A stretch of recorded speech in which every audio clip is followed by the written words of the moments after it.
ஆத்ம நமஸ்காரம். தினம் ஒரு அறிவு என்ற பகுதியில் இன்றைக்கி நாம் பார்க்க போகிறது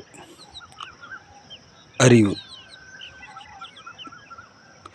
அறிவை அறிவால் அறிந்தவன் ஞானி என்றால், அறிவை கொண்டு நாம் எதை அறிய வேண்டும் என்றால் ஞானத்தை அறிய வேண்டும். ஞானம் என்பது சாமானிய ஞானம், விசேஷ ஞானம் என்று இரண்டு பிரிவுகளாக தென்படுகிறது. அர்ஜுனன் தனக்கு எதிராக இருக்கக்கூடியவர்கள் அனைவரையும் கொல்ல மாட்டேன், என்னுடைய குருமார்கள் வரிசையாக இருக்கிறது, எனவே நான் கொல்ல மாட்டேன் என்று சொல்லும் அந்த தருணத்தில்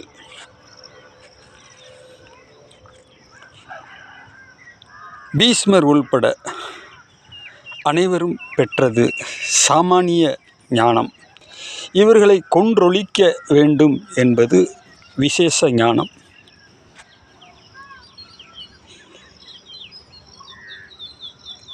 மரிப்பதும் மறுபடி பிறப்பதும் இந்த இயற்கையினுடைய தொழில். எனவே அநீதிக்கு துணை போன தர்மம். ஆகவே இந்த தர்மத்தை நீ அழித்தொழிக்க வேண்டும் என்று விசேஷ ஞானம், விசேஷ தர்மம் எடுத்துரைக்கிறது. எனவே ஞானம் என்பது முற்காலத்தையும் உணரக்கூடியது. நாளைக்கு என்ன உனக்கு நிகழப்போகிறது என்பதை தெரிந்து நீ அடியெடுத்து வைக்க வேண்டுமென்றால் அறிவின் நுட்பம் தாண்டிய அந்த ஞானம் என்பது உன்னை வழிநடத்தும். தன்னை தான் அறிந்து நாளைக்கு நடக்கப் போவது என்னவென்று அறிவதற்கு இந்த ஞானம் நமக்கு அவசியம் தேவைப்படுகிறது. அதற்கு யோகிகளாலும் ஞானிகளாலும் உருவாக்கப்பட்ட பல பயிற்சி முறைகள் இருக்கிறது.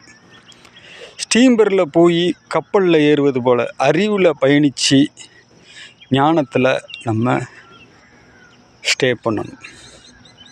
இது இன்றைய அறிவு. ஆத்ம நமஸ்காரம்.